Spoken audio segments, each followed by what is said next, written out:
Against the Ropes podcast.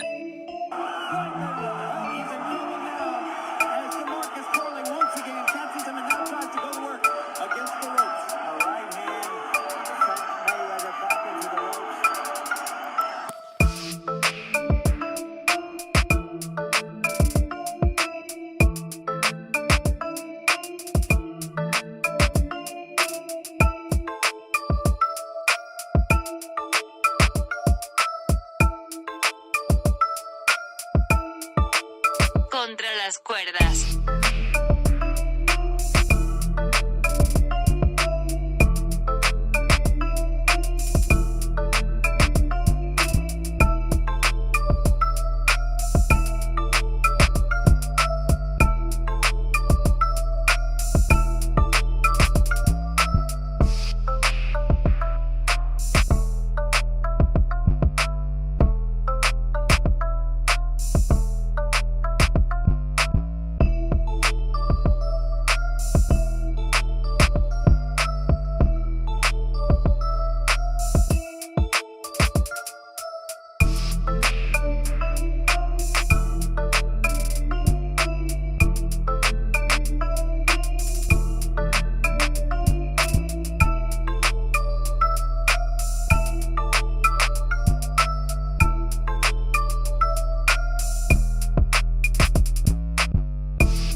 Against the Ropes podcast. Ladies and gentlemen, welcome back. AtR podcast. Gio Garcia here alongside Christian Mosqueda. Another episode 294, I believe. Man, big heavyweights. We will be talking heavyweight action, man, because there are a pair of heavyweights that will be fighting this weekend. But welcome back to the show, Chris. Welcome back. Yeah, no, welcome back to everybody that's trickling in. Gio, we're on a crossroads, man. Championship round 11. We had some great fights this past weekend. We got some good fights coming up. We have a former friend of the show, or a friend of the show, I would say, fighting a big fight this weekend in Riot. And then we got the baddest man on the planet, man. Everybody's going to tune in for that. So, man, let's get started, Gio. Yeah, let's go ahead and get started. As you said, we'll be talking, of course, Jake Paul, Mike Tyson. Of course, our boy, friend of the show, Arnold Barboza Jr. You guys see it there on your screens. Boots Ennis, Bam Rodriguez, Taylor, Serrano, 2. The rematch. Let's get started with last weekend's action. You know what? We're going to go ahead and get started with Boots Ennis, Chris, because we mentioned it last week. We thought Bam was going to steal the show. He did just that. So we're going to give him the main event of this first topic, right? So let's go ahead and begin with Boots. Let's get it out of the way. I'm going to be a little harsh, Chris. I wasn't too impressed with Boots Ennis. We talked about that hometown curse. He was fighting a guy who he had defeated already. Couldn't stop him the first time. Couldn't stop him the second time. I know some people did like his performance. It was a good fight. It was entertaining, but at the end of the day, I think people went out there to watch Boots shine, to perhaps get that knockout, and it didn't come. Yeah, like you said it, Gio. We were kind of somewhat pinning Bam against Boots in this match, who would steal the show just because we knew the guys that they were fighting, they were going to get sound wins. So we kind of held them to a higher standard. We said that Boots needed to get a knockout. He's faced this guy before. So been there, done that. We wanted to see something different. We wanted to see a statement. We wanted to see why this guy deserves a shot at Terrence Bud Crawford and why he deserves to be called the next welterweight, to watch. So, yeah, I agree with you 100%, Gio. I think, again, he started off well.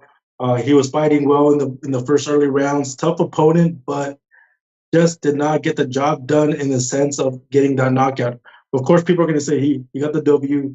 He did, the basic thing which was to win. But at this stage of your career, Joe, you have to put statements, and not getting the knockout, in my opinion, he fell short. Yeah, and I would 100% agree with that. Let's take a look at his opponent, Karen Chukadzian, I believe is how they were pronouncing it. 12 rounds, as you guys see here. They had fought in January of 2023. It was the same outcome. Boots basically winning every single round. Not sure why they decided to fight again, but you know, uh, the outcome of this second one was pretty much the same, right? And we were looking for a KO. Boots Ennis 33-0, 29 KOs, 27 years old, but to me a very very thin resume. If you look at it there, not much there at 27, at 33 pro fights, at being a champion, Chris. As we said, he's one of the current email champions right now in the world. He got emailed that championship because Bud Crawford went up to fight at 54 after that Spence victory. So, Boots Ennis is one of the email champions. To me, didn't shine, didn't look great, got hit a lot.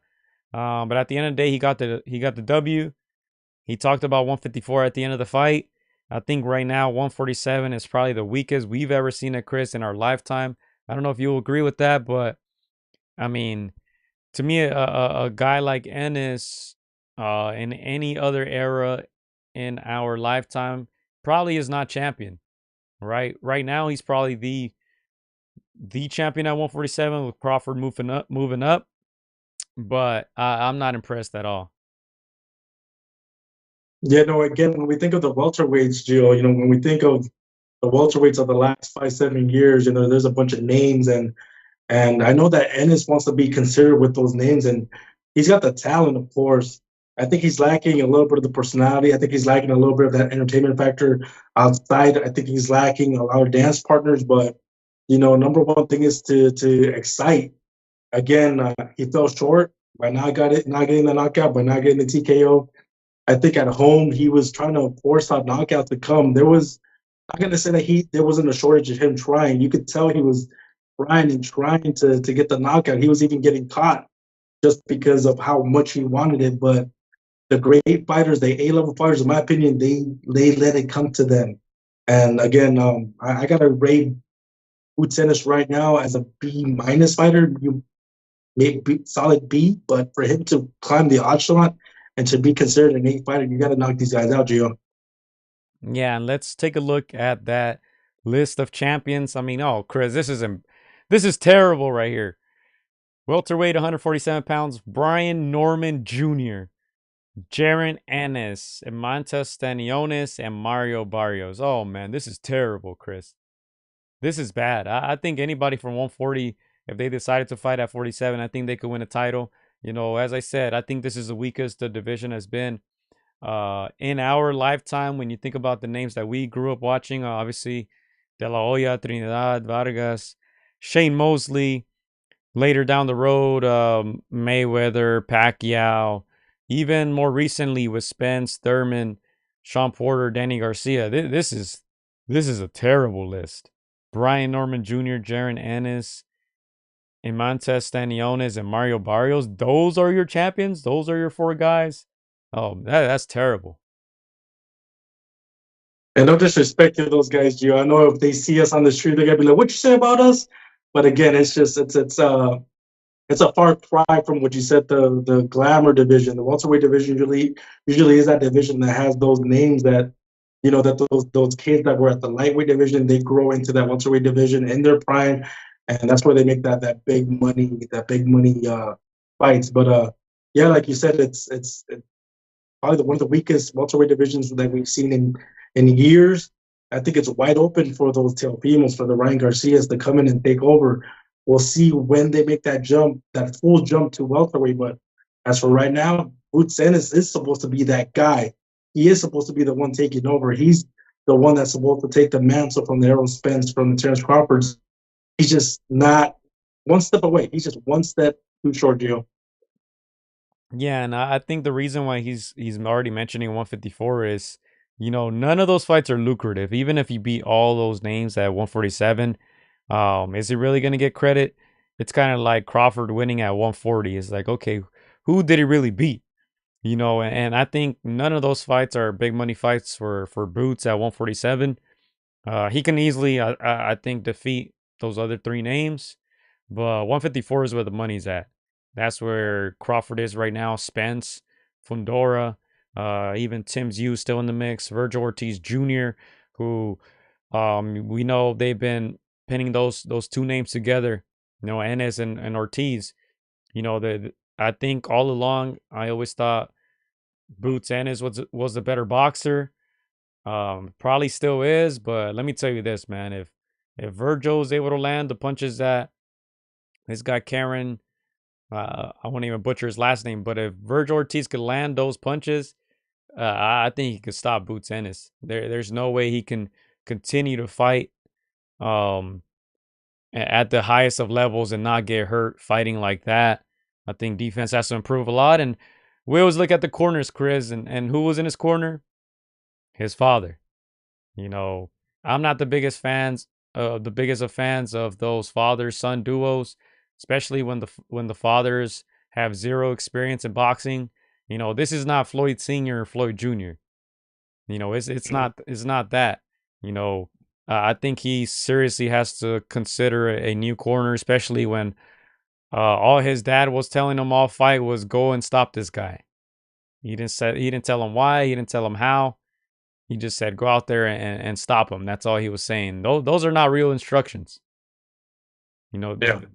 that's not what a real trainer does. So I think he has to consider that, man. Get a new corner. He can still have his dad helping out, kind of like Virgil has his dad helping out. You know, his dad is the main trainer, you can say, with the help of Robert Garcia. Same with Raymond Murataya, with his dad being the main coach and with the help of Robert Garcia as well. Because yeah, at this rate, if he's calling out guys like Crawford, you know, yeah, it's a payday, but I'm not sure he'll win. Yeah, Joe. And as I was seeing this fight, I was trying to again rate Boots. Like where would I have him if he was, during the Thurman, during the Spence, during that era. And again, he does show a lot of skills. He does show a lot of poise. You know, he's got layers to his game. I see him losing to obviously Terrence Bud Crawford in his prime. I see him losing Daryl Spence, and I see him losing to some of those top guys if he were in their prime. He's one step below A level. So I'm gonna pose you this question, Joey. Am I too harsh calling him a B minus fighter? Maybe for me, he's a solid B, but where do you rate him in terms of A B type of fighter? I don't think that's harsh at all. I think this just, like I said, it's terrible that you know guys like that are winning championships via email. You know, I don't think it's harsh at all, a B minus. But you know, to me, I think at one point I did think that he would beat a guy like Crawford. You know, the thing is, he just hasn't developed. I feel like he should be. You know, he's still relatively young, 27 years old, but he has 33 pro fights now. And he shouldn't be out here, I don't want to say struggling, but he should be performing against guys like this guy who he just fought on Saturday. Big Bro thinks that he overlooked him, and that's why, you know, he was getting careless, didn't respect Karen's power, try to force a KO. Man, I just think that he needs maybe a couple more fights against veterans. We always mention that because right now I'm not liking what I'm seeing from Boots. He's winning, but I think we need more now from the guy who's considered right now the welterweight champion. When you look at Barrios, like, come on, there's no way he should be champion. Some of the other guys too, Brian Norman Jr., like, that's a terrible list. And you would think Boots is the number one guy on that list, but I think he just has to prove it. You know, he's been calling out the big names for a while now. I think it's time to go out there and show it. He should have gotten a KO in his hometown. Yeah, and to your point, Gio, I think there comes a time in a fighter's development where they need to add layers to their training camp. You mentioned that Boots Ennis is 27. He's, you know, guided by his father. Along them lines, these fighters the elite fighters, the A-level fighters, they tend to, absorb the tutelage and the wisdom of fighters that are world class, world renowned. That's not always the case, but in the majority of these moments, you have to have these trainers either overseeing or, you're sparring against our fighters, you're rubbing elbows, you're making that network, you're just connecting with them. And I think Boots Ennis, I'm not sure, obviously we don't know how much sparring he does, how close he is to these world class trainers, but there comes a moment where you have to do it. The example that comes to mind is Terrence Crawford. Although he's got Bull Mike McIntyre, who's highly regarded, I don't think he's as regarded as other trainers, but we've known that Terrence Crawford has gone to Joel Diaz. He's sparred guys like Tim Bradley. He's been in and around those guys. So again, I don't know how connected Boots Ennis is with those trainers and how much elbows they rub, but he needs to, at 27, coming to his peak, he needs to start absorbing those kinds of world class trainers. Yeah, to me, I just didn't like. To me, elite fighters are able to adapt. We always talk about defense. There's no way he should have been getting caught by a left hook all fight long. It's 12 rounds. You were eating the same punch. It's kind of like Devin Haney with Ryan Garcia. He kept eating the same punch. So I think they're gonna have to make some major adjustments. Uh, Chris, you used the word harsh. I don't think we're being too harsh. I think when you're a champion, we expect a lot from you. And him going to his hometown, uh, people look bored. We mentioned last week we thought Bam was going to steal the show. Bam did. I think that's a good way to segue into that. I don't have much else on Boots other than I think he should get back in the ring soon. I think he did take some punishment, but it wasn't anything major. I think he should get back in the ring soon because he needs to stay active to me, continue to adjust. And, when that fight happens, if Crawford has shown zero interest in that fight. He even tweeted something or wrote something on Instagram about giving Boots advice, kind of trying to little brother him. That's the way I saw it. But yeah, Crawford has shown no interest in fighting Boots, and I don't think this makes a case for Boots to get those big fights. But let's go ahead and move on to Jesse Bam Rodriguez, on the other hand, who has been shining, continues undefeated, pound for pound talent now, 21-0. Jesse Bam Rodriguez, 14 KOs, got a KO in this one. 24 years old, 115 pounds, and they're already talking about 118. They're already talking about those big fights. Of course, he was coming off, I'd say probably, the biggest win of his career, I think, by the way that he was able to do it against Juan Francisco Estrada in June of this year. You see it there, Sonny Edwards before that. We beat 3 of the 4 Kings now, Jesse Bam Rodriguez, with Soren Visai and Carlos Cuadras as well. But yeah, 24-year-old Bam, still looking good. Damn near flawless performance. Outclassed Guevara, wasn't close, and got a very, very good stoppage, Bam Rodriguez. No, like you said it, Joe. We gave him an assignment. He turned it into A+ paper, Gio. He keeps amazing other fight fans. Again, he keeps passing these heads with flying colors. He was his opponent was no match for him. Bam Rodriguez is just on a whole nother level. And again, knockout in what, three rounds? Man, I've always said it time and time again, Gio. Anybody that doesn't last at least 5 rounds with you, they are nowhere near your game. So again, Bam Rodriguez does what he does. It shows us like he's a top 5 pound for pound talent. Yeah, I mean, I don't know if I have much else to add on that. He made a veteran who had never been stopped before. He made it look easy.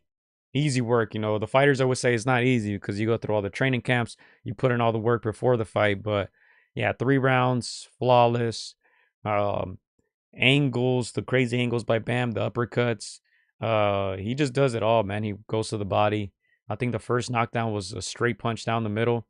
The last knockdown there was because of an uppercut. So yeah, it's, man, I can't wait to see what's next. They're saying maybe 118. Um, if they don't give him a big name, he's just going to continue to do this. And he's still young, and he continues to. When they put guys in front of him like this, a lot of times he overachieves. As I said, a guy who hadn't been stopped before, a veteran, and he gets him out of there quickly. So, yeah, another guy who we'll probably see soon. We saw Bam in June of this year and November. So we'll probably see him first quarter, I'm sure, first quarter of 2025. And it's just gonna be interesting to see what's next because we recently spoke about the champions in the lower divisions and the higher divisions. There's names like Junto Nakatani. Obviously, the one they're trying to kind of pin with Bam was Inoue. I think Inoue right now is continuing to climb up the weight classes. So I don't know if that's a realistic fight, but if they meet at some point, that's a mega fight right there. And Bam, don't forget, Bam has fought a few fights over there in Japan as well. So I'm sure they know who he is. So that would be a mega fight over there. But sticking to the topic of 115 and 118, I don't really see anybody beating Bam. Yeah, no, completely agree, Gio. Obviously, we know that Bam has already slayed 3 of the 4 kings, and I think they posed him the question if he'd be interested in a fight with Chocolatito Roman. And of course, they sparred before, they're good friends. Lots of respect between these 2 fighters. I'm sure if Bam were to do it, it would be all respect and it would be a chess match until it lasts. I was hearing and I was reading the chats, Gio, and a lot of fans already, they were dropping their comments saying if he retired today, he'd be Hall of Famer, and that's something that we've said on the podcast before. I think we first said it when he slayed the second king.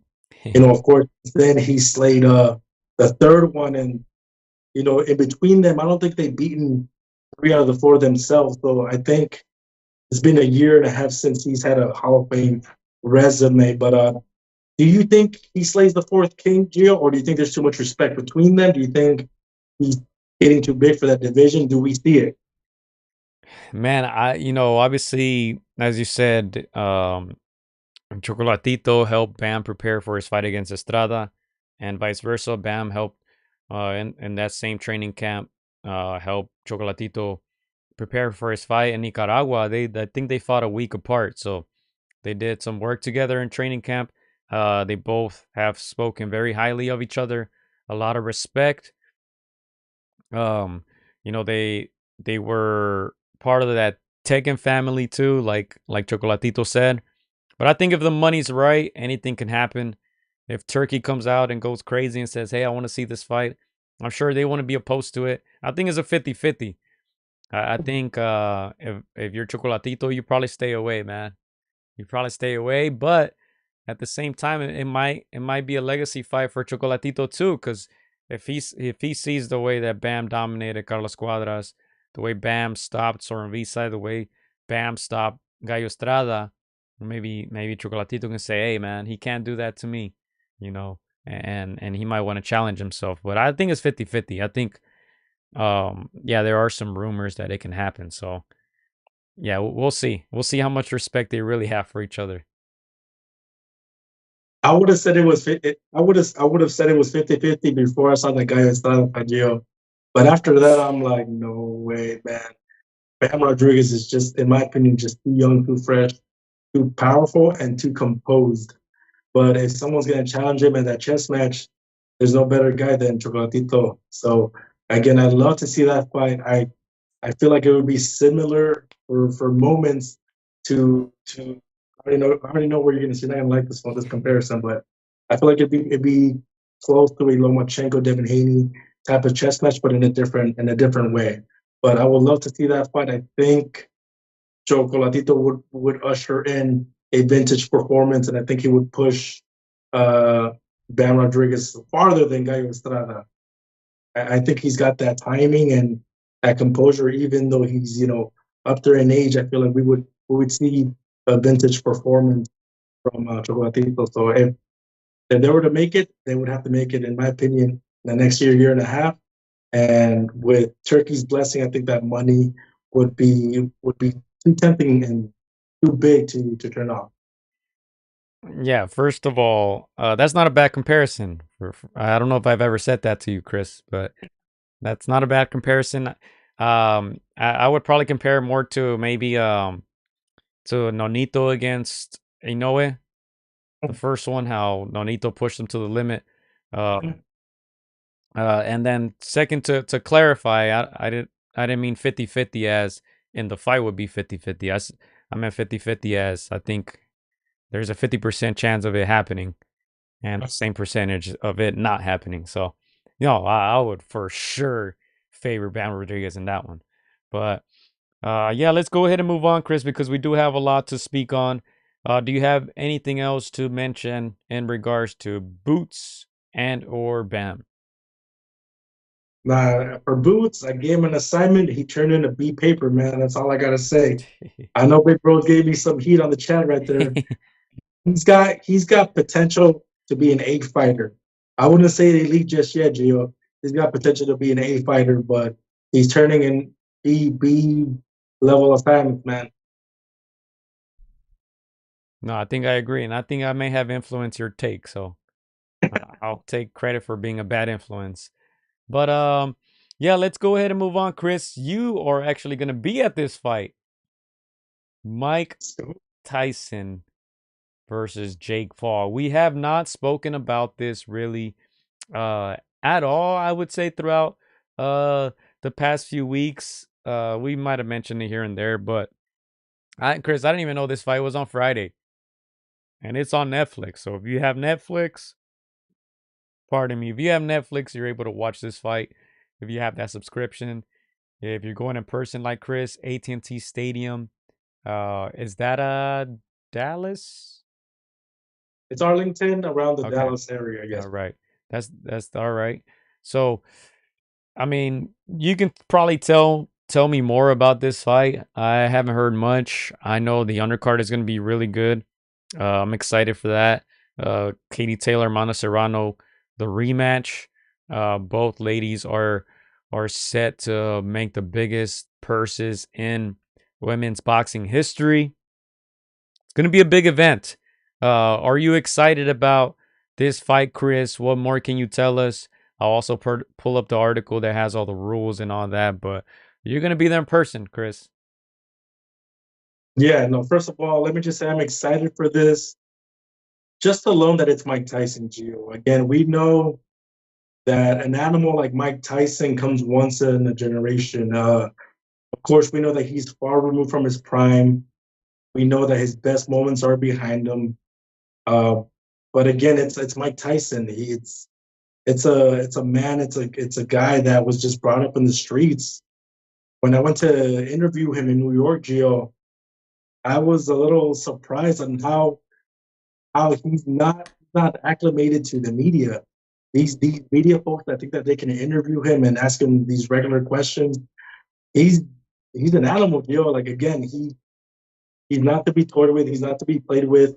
Even though I feel like this is a money manufactured match, but he's got that street in him. I think when he takes a punch that he doesn't like, he's gonna reverberate back to the Mike Tyson of old. So again, even though we've seen Mike Tyson on his podcast, we've seen Mike Tyson more at peace now. He's not that crazy animal he once was. He's still got some warrior in him. So again, even though he's poised to make 20 million, I believe. I think Jake Paul's making 40 million, if I'm not mistaken.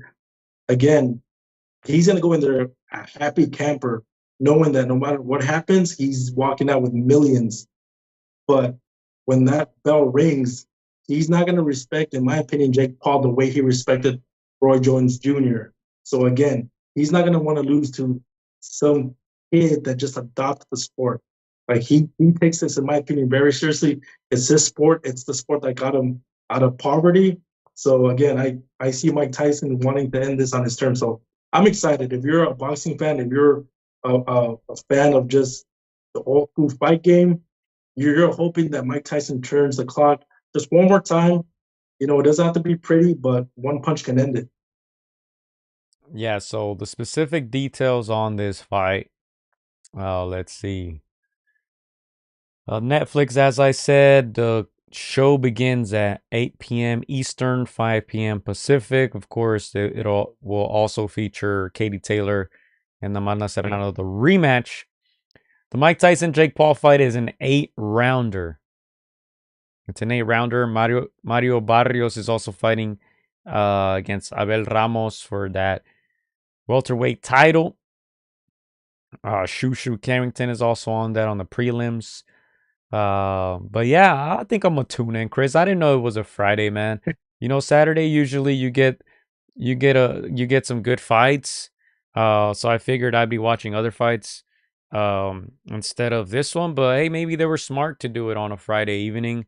Netflix, I'm sure if people are on Netflix on Friday evening, I'm sure it's gonna pop right up. Mike Tyson, I'm sure people are gonna click on it and see what it's about. Not bad. I wasn't really excited for it, but um yeah, I think I know what I'm gonna be doing Friday night. And again, Gio, let's not kid ourselves. This isn't a fight that people were asking for in a sense. It ends a 59 plus Mike Tyson against the problem child that people either you hate him or you like him. You know, you grew up with Jake Paul, you're gonna gravitate to him, but most people don't like him. So it's an interesting enigma this fight is. But the fact that it's on Netflix, if you have it, it's gonna be free for y'all. So again, it's why not? If it's free, take it. You know, you're gonna watch it. Again, people want to see what's gonna happen. Again, hopefully Mike Tyson's able to, reverse the clocks just one last time. Again, the last time he went out against Brian McBride during his prime, it wasn't the look that we wanted to see of Mike. So, me as a fight fan, I enjoyed that exhibition that he had with Roy Jones Jr. I thought he carried him a little bit. I feel like he withheld some, but I don't think he's going to withhold, against a young gun that's trying to, use his name to skyrocket his brand. So hopefully Mike Tyson's able to land a good little punch and make it interesting. And yeah, man, I'm excited to see this fight. I'm excited to get a little bit of footage, hopefully get some good moments. And yeah, man, we'll have that on our channel for you guys to enjoy. All right, so I just posted a poll on YouTube. If you guys want to go and vote, you guys can also let us know in the chat. Question is, are you excited for Tyson versus Paul? Yeah, I'm gonna give it a thumbs up. I'm gonna put yes and see how you guys vote on that. If you guys want to go vote, also let us know if you'll be watching. It'll be interesting to see how many people are actually watching. I haven't really paid much attention to all the build-up and all that. You were at one of the press conferences. Since then, I know it's been postponed because of Mike Tyson's health issues. He seems to be better now. We'll see. I'm gonna tune in and we'll talk about it next week. Do you have a prediction, Chris, or is the outcome, I guess, not as important? Is there even an outcome? Is there gonna be a winner?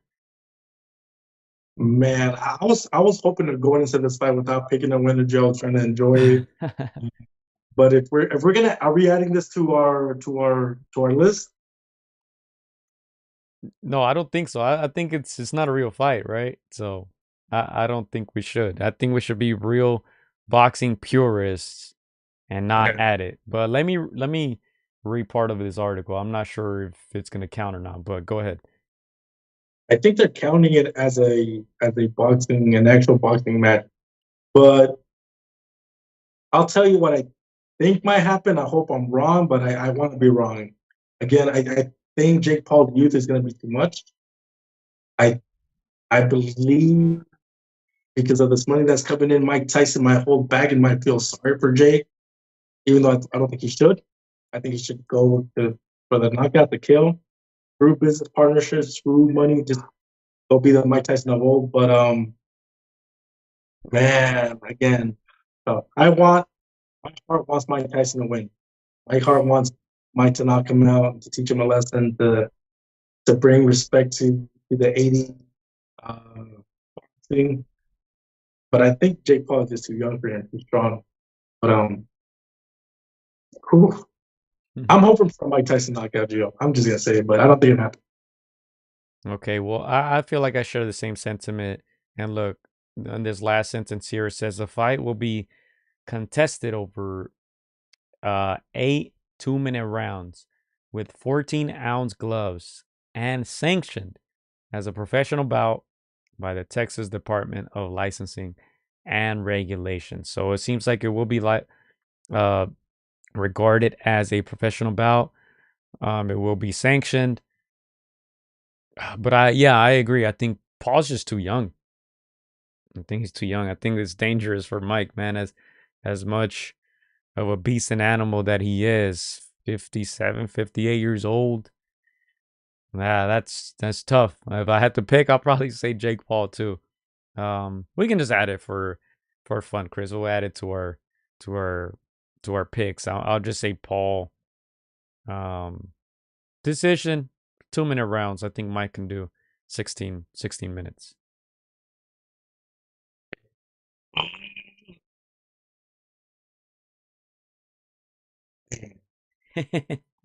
I'll give you my pick at the end, man. Again, I enjoy this fight, but I don't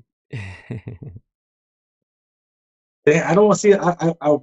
If I had to pick it, I'd say Jake by knockout, but I don't want to see that. I want to be wrong. Dang. I'm gonna say Jake Paul. If we're putting in the list, I'm gonna say Jake Paul by knockout. But man, I hope I'm wrong. I am so bitter. I hope I'm wrong. All right. So let's go ahead and talk about Katie Taylor, Amanda Serrano, who will also be on this undercard, as we said. The first one lived up to the hype, and now they're back. They're going to do it again. They kind of had to, you can say. They kind of had to. I mean, the first one was a success. The first one, Katie Taylor won by split decision. And the money's right, Chris. Of course they're going to do it again. This is the rematch, the biggest purse in women's boxing history. I read a figure of $6 million. I'm not sure if that's the same figure that you saw. I heard something like that. I didn't know it was that high, but the ladies are finally getting paid, man. That's great. $6 million? Hey, last fight around you, I thought it was one of the greatest, if not the greatest, women's match I've ever seen. Obviously, there's other fights like Harrison versus Katie Taylor that was just as amazing back and forth. This one was just technically of the highest level for women's boxing, in my opinion. It was so close. I felt that Amanda, maybe give away the last round and a half, and that's what cost her the fight. If she had just kept that engine going, I could see her winning. But again, extremely close fight. Both ladies had their moments. I cannot wait to see this match, this rematch. If it's 80% of what the first one was, I will be ecstatic. But again, it's Amanda's to take that Spinita out. So we all know what Katie Taylor is, and yeah, man, I think it's gonna be an ultra competitive match for co-main. Do you want to drop your prediction now or later? Hey, look, I'll buy you some time. Here is the first thing that popped up on Google for the purse. 6.1 million, they're saying. 6.1 million for the rematch. All right, let's see. Let me see how Katie Taylor's coming in. It's got one loss. Let me help you out here, Katie Taylor. Katie's 38. Are you kidding me? 38 years old. She lost. Not her last fight, but the one before that, 2023.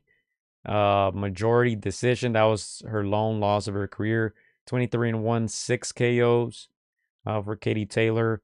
The first fight versus Amanda Serrano, it was a close one, 96-93, 97-93, 94-96. So split decision.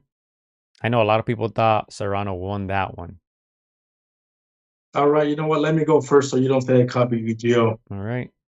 I'm going to say that Amanda Serrano wins this one. I think it's still going to be close and competitive. I'm going to say that she does what I think Daniel Dubois did, is just that extra just will that you have, that you're close to doing it, and then you've been short this whole time. So I think she's got a little bit more than that. Haley Taylor's been there been there, done this, done that. So I'm gonna say Amanda Serrano by decision, but it's gonna be split.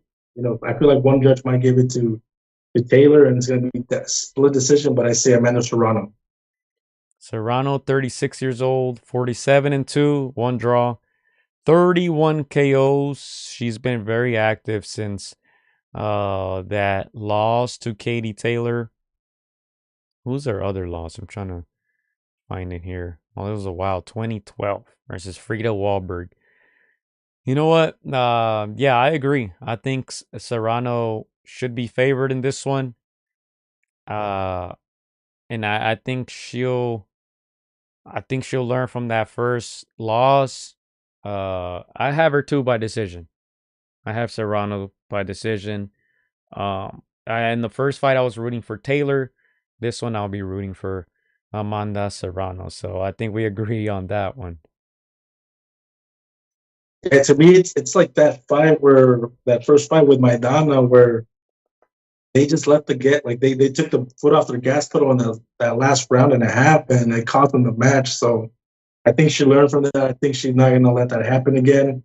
Probably compose herself in the middle rounds to just have a final push at the end. But again, it's going to be a very competitive match. I didn't think Katie was 38. She looks like she's still in her late 20s, man. So shout out to her. But I think at 38, that tank that she's known for, I think it's going to give out just a little bit. Going back, rewinding a little bit to the comment section. Mike said, Iceman, says Mike still got power. And then Nerd on the Boots topic says Boots doesn't have the special sauce. Big Bro says Bam stops Chocolatito. And Nerd agrees Bam destroys Little Chocolate. No, don't say that. Not Little Chocolate. Bam is just a beast. Again, what he's doing, what he's gonna do through these weight classes. You think of Loma when he was Lomachenko. They're just too good for those weight classes. And again, they're still growing a little bit. They're not big guys, but they're still growing a little bit. So again, I can't wait for the Akatani fights. I can't wait for Bam to mix it up with the Inoues of the world if they meet at some middle distance. But man, that's gonna be a great fight. And again, he knows that dangerous fight.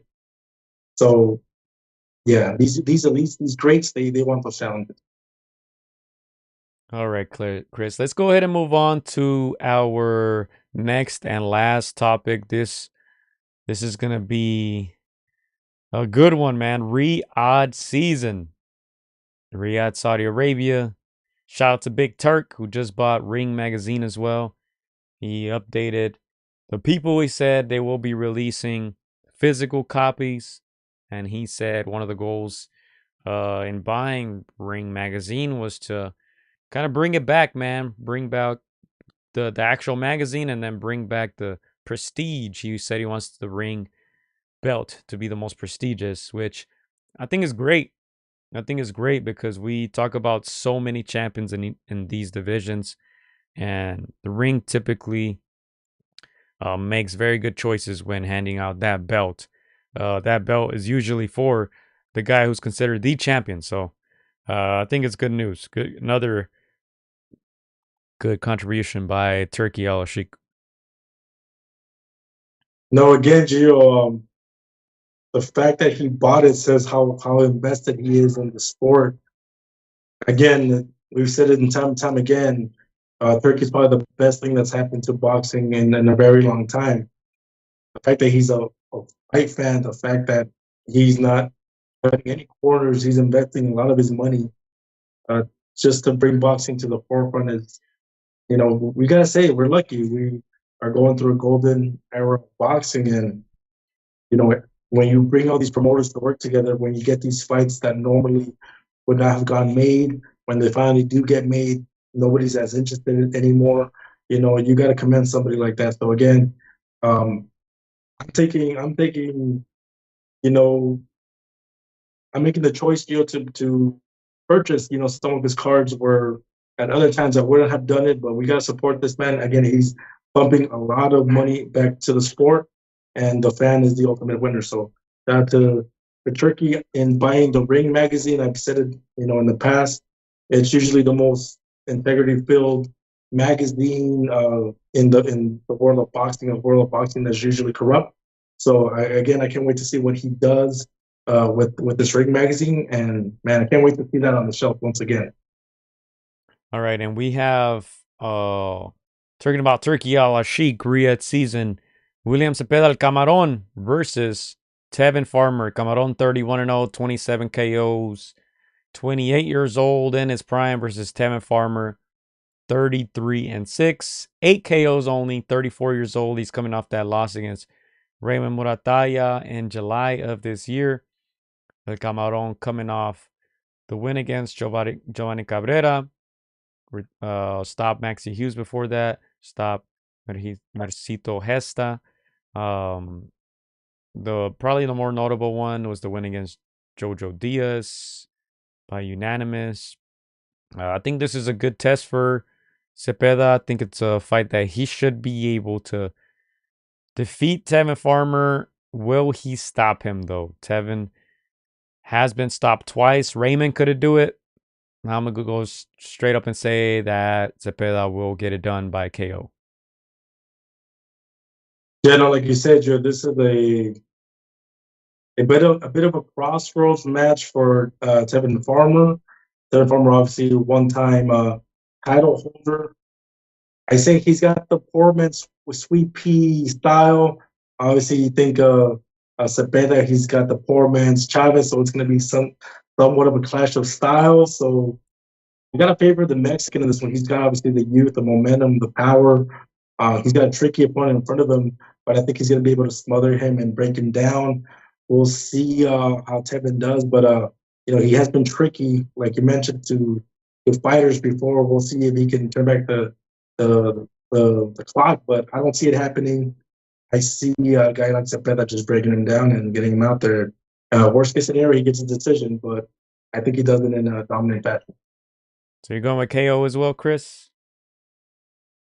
Or decision? What are you going with? I might roll the dice on this one. I'm going KO. I'm going KO. I'm gonna try to distance myself a little, but I say, man, I just said he was gonna break him down, and then I'm thinking decision. I mean, our boy had trouble with Tevin, but Styles. I'm gonna say no. I don't say he breaks him down. So he breaks him down. I'm gonna say Cepeda by TKO too. Okay, so we're gonna agree on that. We're gonna agree on both. Serrano and Cepeda. Jose Ramirez, Arnold Barboza Jr. I have a feeling we both know who we're going with, but let's break it down, Chris. Let's break it down because that's another big fight on this card. Important fight at 140 pounds. Pardon me. Jose Ramirez, 29-1, 18 KOs, 32 years old. He's coming off a win versus Frances Barthelemy by unanimous decision. Did he get hurt in that one? No, I think Barthelemy went down in that one. You were there in person. I don't know that one, bro. I don't remember, but he's also coming off a win. He stopped Richard Comey in 2023. He defeated Pedraza by unanimous decision, and then his lone loss, Josh Taylor. That was a unification bout. Close fight, but he ended up losing. He got dropped a couple times in that one. Josh Taylor in 2021. Jose Ramirez. On the other hand, Arnold Barboza Jr., 32 years old as well. 11 KOs. He's coming off a win versus Sean McComb by split. And, common opponents there you see Pedraza. His notable wins, probably Zorrilla, Saucedo. Those are the ones that people remember. Of course, Mike Alvarado. But this is the one. This is the one that will elevate, I'd say, both guys because they're only 32 years old, even though it seems like we've seen Ramirez, at that level for a long, long time. They're the same age. Barboza, of course, looking for that legacy fight. Jose Ramirez looking for a last run there at 140 pounds. Paydays, legacy. That's what they're fighting for. This is going to be a great fight. Chris, I'm not going to beat around the bush. I'm going to be biased. We had Arnold Barboza a few weeks ago. He was in the middle of training camp. I'm going with Barboza by decision. Yeah, I was gonna say the same thing. I agree on Barbosa by decision. We talked about it when we had him on the podcast a week and a half ago. A lot of people think, or they'll say, or the fight fans will say that the best moments of Ramirez are behind him, and a prime Ramirez is no longer there. But Ramirez, like you said, at 32, is still very dangerous. Even though he's had those big fights, he's been under the lights. That's what makes him dangerous. Like he's been there, done that. You know, he's no stranger to this atmosphere. Arnold is going to be the one that's coming in with a little bit of pressure. You know, it's going to be one of, if not the biggest fight of his career. He's talked about how he called for this fight. You know, since we had him on our beginning episodes of our podcast 4 or 5 years ago, and this one's personal, Gio. Again, I think Ramirez is the one-dimensional fighter, but what he does come forward, he does it in volume, and Arnold is going to have a great game plan to offset that volume. But I think he has a more fresher mindset. He's got a more fresher career. And like he said, had a great camp. You can see it in his smile. He talked about the Dodgers. You know, a happy fighter is a dangerous fighter. So I see him, you know, unlocking this puzzle. It's not going to be easy. Like he says, he knows that Ramirez is mentally strong. You know, he's still very much in his prime at 32. So it's not going to be an easy fight. He's going to have to go through some adversity. But I see him winning this one by decision, split decision if he has to. But I see him having the advantage. Yeah, I think Barboza's a little more fresh. I think he could use his speed to his advantage, footwork. I've never been a big fan of Jose Ramirez, I'll be honest. I think he's slow, uh, heavy-handed, but also his feet are heavy as heck. So he's not very mobile. I think he's going to be there to get caught. And I think, you know, whoever can stay active throughout the 12 rounds is going to win. You know, this is going to be a great fight. But yeah, I'm going with Barboza. And of course, also on the undercard, we got Oscar Duarte, Zizzo, Siyad Almayuf, who trains over here with Buddy McGirt. He's representing Saudi Arabia 6-0 now. And then, of course, we got Gilberto Zurdo Ramirez against Chris Billam Smith. This is a fight that's kind of been flying under the radar. There's a good unification bout. Is it unification? WBO. Uh, I think Chris has the belt, right? But doesn't Ramirez have a belt too? I don't know. I could be wrong, but look, this right here, or was that a title eliminator? The last one for Zurdo. Anyway, this is gonna be a good fight. I think this is one that people are sleeping on. I want to get your take on it though, because I have my mind made up on this one. Ooh. This one, I'm not gonna lie, Joe. I haven't analyzed it too much, but I know a lot of people are super high on Gilberto Zurdo Ramirez. And when you're super high on a guy like that, you know that they have trouble with that one loss that they have on the record. So this one's gonna be it's gonna be a wake up call for Zurdo Ramirez. Again, I haven't studied Chris Billam Smith as much, but I see his record only one loss, 20-1. You know, I have a feeling like he probably took the harder road coming up to this match. Gilberto Zurdo Ramirez, I don't want to say he's been protected, but there's been moments in his career where he could have fought, you know, the very best in that division, and he's kind of just taken the easy wins up until, you know, that fight with Billam. So, you know, this one could smell like an upset. Again, I don't know too much of Chris Billam Smith, but let me look at his record a little bit, Gio, and I can make up my mind real quick. 34 years old, UK 6'3", got some good wins. No big names, no big names. If I would have seen one good name there, I would have probably considered him winning, but I'm gonna have to say Zurdo, man. I think he's that big boy that's jumping into this division, and He's filling out, man. He's filling out. So I'm gonna say Zurdo by his opponent. Zurdo by decision. Final answer. Locking that in. Yeah, look, that was my initial thought until I saw tape of Chris Billam Smith. I'm not gonna lie, I don't know too much about him either. I do know he has the best win out of both men. He defeated Okoli in 2023. Almost got robbed in that one, majority decision. He dropped Okoli, three times, and Okoli also got some points deducted. They, like I said, even then they almost robbed Billam Smith, who fights out of the UK. 34 years old. That's the part that does concern me, though. 20-1, sorry, 13 KOs. Not the biggest of punchers, but he's a big guy. Zurdo 33, 46-1, 30 KOs. Both men have power. Man, I don't know. I don't know if I've seen enough from Zurdo at cruiserweight, so I'm gonna go with the champion, Chris Billam Smith. I never thought I'd be rooting for a Chris, but I'm gonna say upset.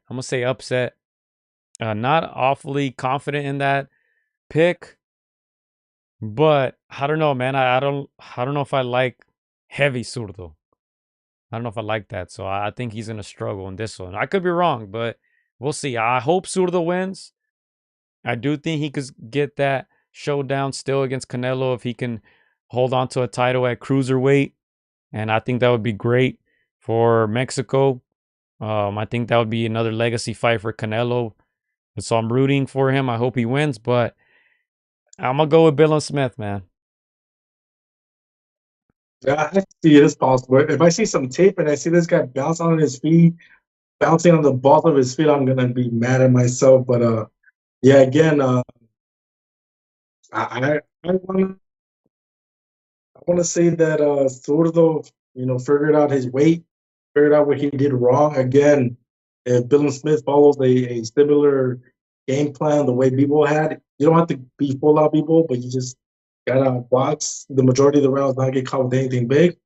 I can see him winning. So they not mad at that, Gio. You gotta take some risks I got in it. this I got to. for yourself. So gotta let them hands go, man. I got to. I got to fight back in the championship rounds, So this is going to be a good one, man. This is going to be a good fight. I'm very intrigued by this fight. Um, Ramirez and Smith. Like I said, I hope Zurdo wins, but obviously we know he has his flaws. Um, we'll see, man. That's going to be an exciting one. I think that makes it more exciting for us to watch this fight and want to see the outcome, right? But yeah, hey, we didn't agree on one. We agreed on all the rest except this one. I was just gonna say that I wasn't excited for this one, and all of a sudden I am, man. I'm bookie money ready. Let's go. As Mike Tyson would say, "Let's go, mate." Let's go, mate. All right. Big paw, right, you big boy. All right. Well, I think that's all we got, man. We covered a lot. There's a lot going on Friday, Saturday. Of course, that Riyadh season card is gonna start early. It's live from Saudi Arabia. Let's see if I can find the time somewhere on here. But yeah, man, don't miss it. That's gonna start early. We get some early Saturday action. And am I missing anything? Let me look up the boxing schedule real quick, Chris, while you give us your last thoughts on this upcoming weekend. So once again, I'm excited to head out to Texas, Gio. Again, we know that Mike's prime. That's long behind him, but the chat was right, man. Power's the last thing to go. We're hoping to get some of that power still. And if he lands it right in the money, again, this is a true fighter, a true warrior. He got taught everything he knows by the great custom model. And again, that warrior is in there. That's the last thing to go. So again, I'm excited for this match, Gio.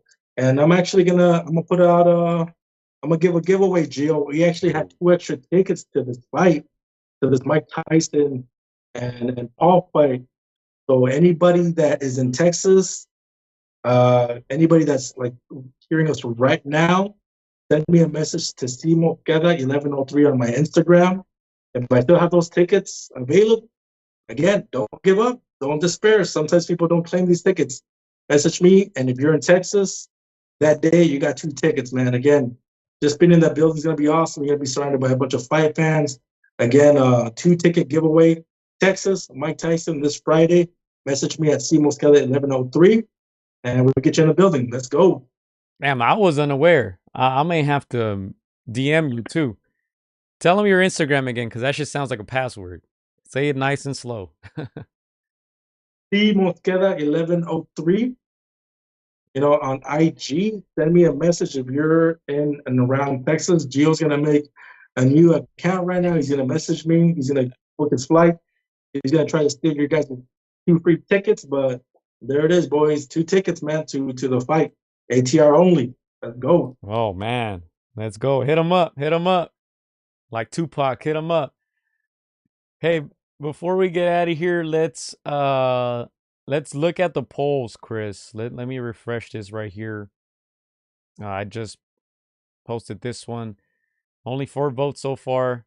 Are you excited for Paul versus Tyson? 50-50. But this is the one I want to get to right here. I don't know what it's looking like right now, but this poll's asking who wins Saturday, Ramirez or Barboza? I'm going to go ahead and cast my vote so we can see the results there. I'm going for Barboza. 34% only for Barboza. Wow, disrespect. 66 for Ramirez. There's only 32 votes. This was just posted an hour ago. So let us know what you think.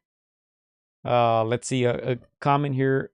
Barboza by robbery. Alexis Martinez says, the Universal Boxing says, watching Josh Taylor beat Ramirez as was awesome.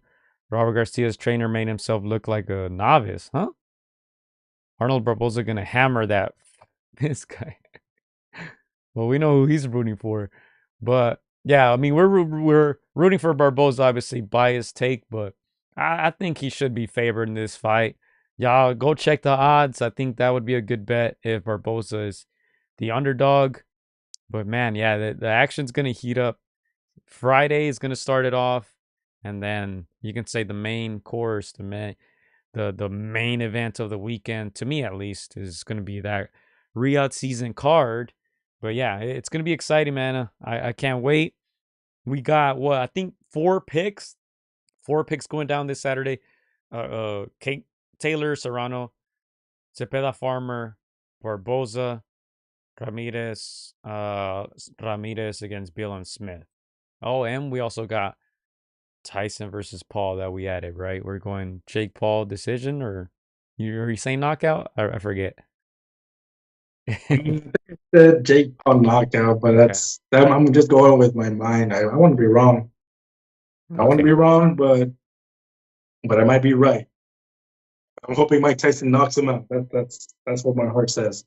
And Gio, I was just checking out the odds for Ramirez Barbosa Jr. and Ramirez is a -230 favorite. Oh man, That's crazy. Based on our poll, it's understandable. We have a lot of mainstream fans. We have a lot of fans, obviously, that know Ramirez way more than Barbosa Jr. Barbosa like barely coming into the circle of known fighters. So that's understandable, man.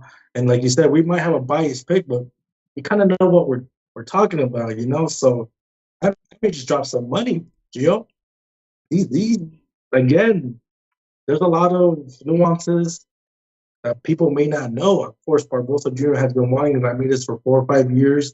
That fight has been, negated for 3, 4 years because of the powers that be. So this one's personal. So if Barbosa keeps his emotions in check, I see him walking away with the decision. Like you said, he's a fresher fighter. He's got less wear and tear on his body.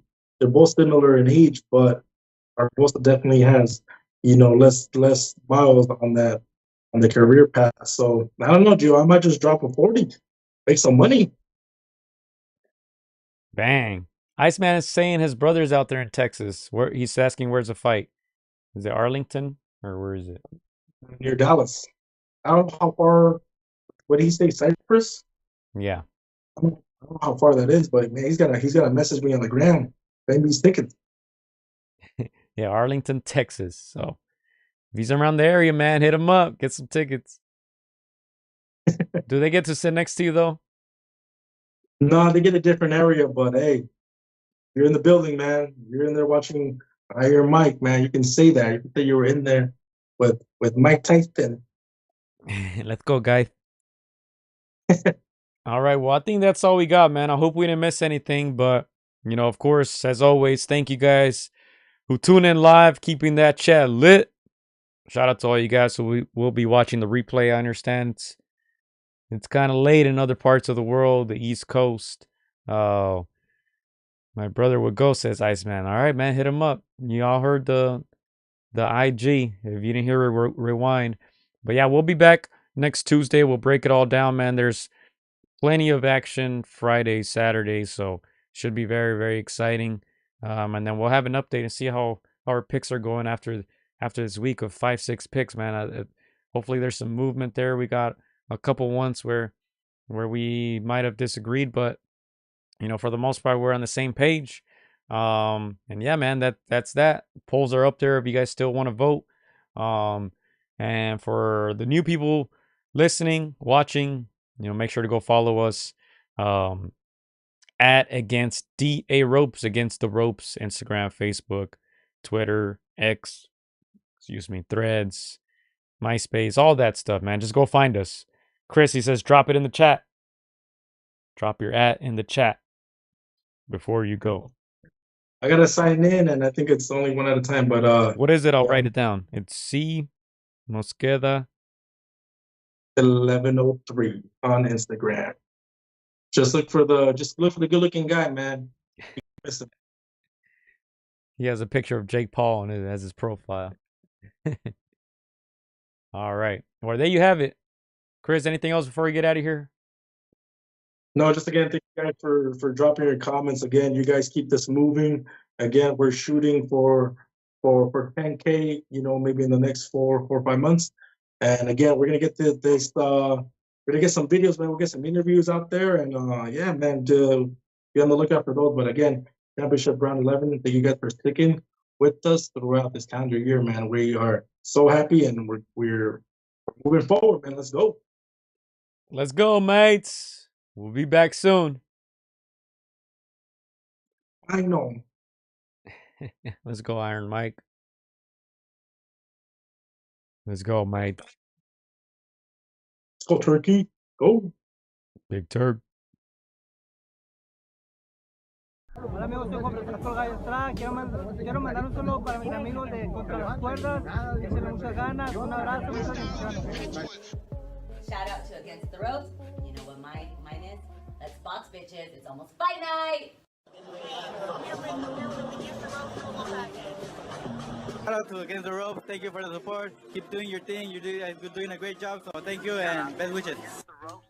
Huge shout out to Against the Ropes. Against the Ropes. Shout out to Against the Ropes. Thank you guys for the interview, and hope to see you guys soon. Against the Ropes, always doing the right thing. Shout out to Against the Ropes, man. I appreciate you guys for having me, taking the time on y'all day.